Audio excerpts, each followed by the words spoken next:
बिस्मिल्लाहिर्रहमानिर्रहीम अस्सलाम वालेकुम। मैं हूं मोहम्मद फ़हीम और मेरे साथ मौजूद हैं पाकिस्तान तहरीक इंसाफ पार्लियामेंटेरियन के सरबरा परवेज़ खटक साहब। खटक साहब बहुत शुक्रिया। खटक साहब, 9 मई का बहुत चर्चा हो रहा है, लेकिन जिस तरह आपने कहा कि ये पूरे हमले जो थे वो एक ख़ास मनसूबाबंदी के तहत हुए, कब से मनसूबा बन रहा था और आपको कब मालूम हुआ कि सब कुछ तो एक प्लान के तहत हो रहा है? जब मैंने रिवर्स करके सारा को देखा तो मेरे ख़्याल में जब से हमारी हुकूमत गई ये मंसूबा बना। क्योंकि आपको मैंने अभी भी बताया कि पहले हमें ओथ लिए गए सबको ताकि पूरे फ़ौज तैयार हो जाए, यंग लड़के सारे। फिर हमें धरनों पर लाठी चार्ज ताकि गैस और लाठी चार्ज से डर ख़त्म हो जाए।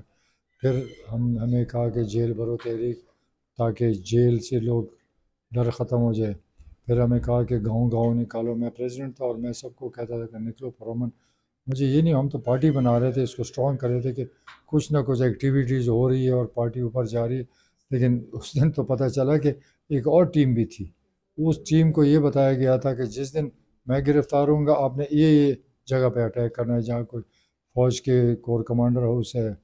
कौन सी टीम को बताया गया था कि यहाँ हमले करने हैं? इसमें थे 2-3 हमारे सूबे से, मुराद सईद था और गंडापुर थे। उनको अलग टीम बनी थी, पंजाब में अलग बनी थी। उनको जगह बताई गई कि आप जब क्राउड आएगा तो आप इसको इधर लेके जाना, इधर ले। तो हर जगह अटैक हुआ। तो हम तो पॉलिटिकल लोग हैं, हम गवर्नर हाउस जाते तो फिर भी कोई बात थी, प्राइम मिनिस्टर हाउस के बाहर एहतजाज करते, वज़ीरों के घरों के बाद एहतजाज करते। तो फिर तो और कुछ नहीं था। लेकिन अब अपने फ़ौजी इदारों के ख़िलाफ़ ऐसा हमला करना मेरा एक तौहीन है इस मुल्क की।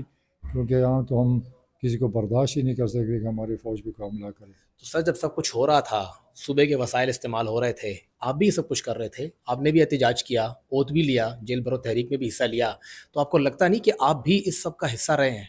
देखिए, सूबे का वसाइल 1 रुपये भी नहीं हुआ। वज़ीर आला हाउस के अंदर लोग आके हल्फ ले रहे हैं, सर ये वसाइल नहीं है, सीएम हाउस इस्तेमाल हो रहा है। उसके बिल देखे, हमने ख़ुद पेमेंट की। जो वज़ीर आला हाउस में हुआ सर, वो ग्राउंड इस्तेमाल हुआ, उसके पेमेंट हमारी पार्टी करती थी। तो ये सबको पॉसिबल है कि एएनपी आके वहाँ पे जलसा करे या जेयूआई करे या कौमी वतन पार्टी आ जाए, तो उन सब के लिए सीएम हाउस जो है वो ओपन है? हर एक के ओपन है। अभी गवर्नर हाउस में आप देख नहीं रहे हैं क्या हो रहा है। ये तो कोई पाबंदी नहीं। अगर मैं चीफ मिनिस्टर बनूँ और वहाँ सियासी का, मैं तो सियासी हूँ, मैं कोई जज तो नहीं हूँ ना, मैं सियासी आदमी, मैं जलसे भी करूँगा। लेकिन सर, सियासी बंदा स्टेट के खिलाफ सब कुछ कर रहा है, आप उसका हिस्सा रहे हैं, आप खुद कह रहे हैं कि वो नहीं, सब कुछ स्टेट के लेकिन अगर खिलाफ था। मुझे पता होता कि स्टेट के हो, हम तो कह रहे हैं, हम तो पार्टी, देखिए वोट इसलिए कि पार्टी के ताबेदार बन जाए। हम तो पार्टी बना रहे थे, मैं तो प्रेसिडेंट था।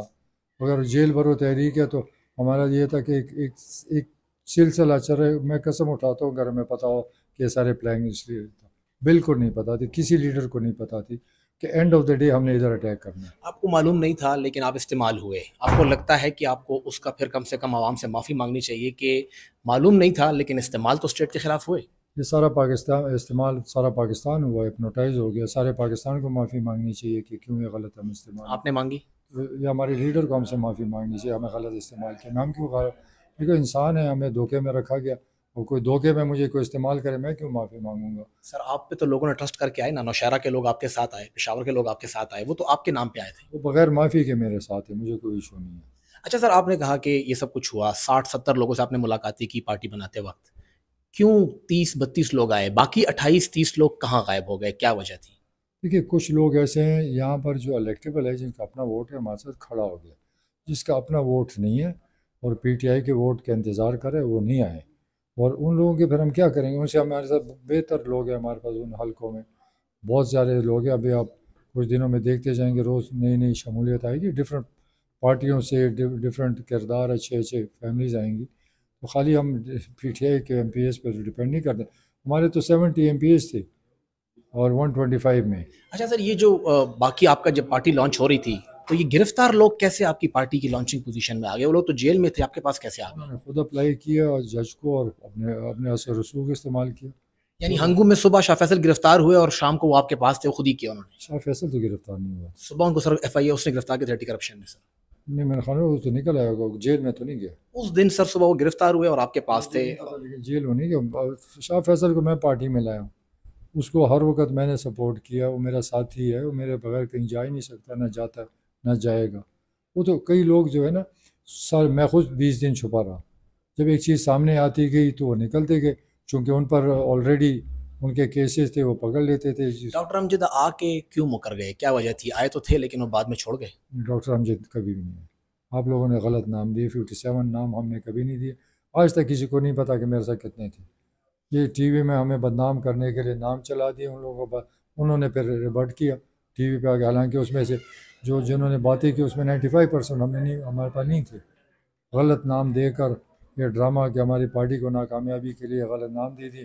फिर उन्होंने ज़रूरी है कि उन्होंने कहना, तरदीद करनी थी कि वो थे ही नहीं। आपकी तकरीब में 3 लोग नहीं थे, नफीसा खटक साहबा भी नहीं थी, डॉक्टर इमरान भी नहीं थे और आपके भाई लियाकत खटक भी नहीं थे। उन तीनों को आपने क्यों शामिल नहीं किया? लेकिन लियाकत खटक तो हम हमारे इख्तिलाफ है, हम इलेक्शन मुकाबला करें। डॉक्टर इमरान लंदन में, उसकी बेटी के वो हो रहा है, एग्ज़ाम्स हो रहे हैं। वो एक ही बेटी है उसकी और LLM कर रही है और वो बहुत इंटेलिजेंट है। वो उधर था, अभी 2 तारीख को आ रहे हैं। तो वो मेरा सन लॉ है, वो किधर जाएगा? वो तो मैं लेडीज़ को लाया ही नहीं। सर वहाँ पे एमपीएस थी, वहाँ पे 4 एमपीएस बैठी हुई थी, डॉक्टर आसिया भी थी। तीन MPs लाया हूँ, क्योंकि मैं एक नौशहरा की है, एक स्वाब मलकंड की है, एक साउथ की, बस ये 3 को लाया हूँ क्योंकि इनको संभालना बड़ा मुश्किल है। और भी आना चाहती थी लेकिन मैंने खुद अवॉइड किया। अच्छा सर, ये एक नया ट्रेंड चला है कि सब लोग केसेस में इन्वॉल्व होते हैं, प्रेस कॉन्फ्रेंस करते हैं और माफ़ कर दिए जाते हैं। तो आपकी पार्टी में भी ये फैसिलिटी है कि अगर आपकी पार्टी में आए तो उनका 9 मई माफ़ हो जाएगा? केस कोई ख़त्म नहीं हो रहा, मेरा खुद केस चल रहा है, किसी का केस माफ़ नहीं है। मेरा खुद ने BRT का किसी ने बनाया हुआ है, वो केस चल रहा है, तो ख़त्म तो नहीं हुआ। लेकिन आपके घर पे कम से कम पुलिस रेड तो नहीं करती ना, खवातीन अंदर घर में घुसती तो नहीं है? ये मैं उनसे पूछूंगा, हिम्मत पैदा करो उधर जाके पूछ। अच्छा सर, ये जो पुलिस इस वक्त कर रही है, पीटीआई के लोगों के घरों पे जा रही है, छापे मार रही है, ठीक कर रही है? आपके ख्याल में ठीक है, ऐसा ही होना चाहिए? ये तो देखिए, आप किसी झगड़ा डालें, इनका झगड़ा फ़ौज के साथ है, तो जो झगड़ा फ़ौज के साथ होगा तो उसका रद्द-ए-अमल आएगा। आप जब फ़ौज को गालियाँ देंगे तो कोई छोड़ेंगे। मुझे कोई गाली देगा मैं नहीं छोड़ता, तो फ़ौज कैसे छोड़ेगी? तो कोई चांस नहीं है माफ़ी का? शौकत यूसुफजई साहब भी बाहर चले गए हैं, उनका अखबार भी बंद हो गया है, तो अगर वो यहाँ होते शायद उनका अखबार चल रहा होता। शौकत यूसुफजई इधर ही है, कल मेरी मुलाकात हुई। आ रहे हैं, शामिल हो रहे हैं आपके साथ? ये फ़ैसला खुद करेगा, मैंने तो उसको दिया हुआ है कि आप सोचें। बहुत शुक्रिया सर। जिस तरह आप सर कह रहे हैं कि जो लोग कर रहे हैं सब कुछ, तो उन्हीं से पूछिए कि वो कैसे केसेस ख़त्म करते हैं। केसेस चलते रहेंगे, चाहे आप पीटीआई पार्लियामेंटेरियन ज्वाइन करें या ना करें।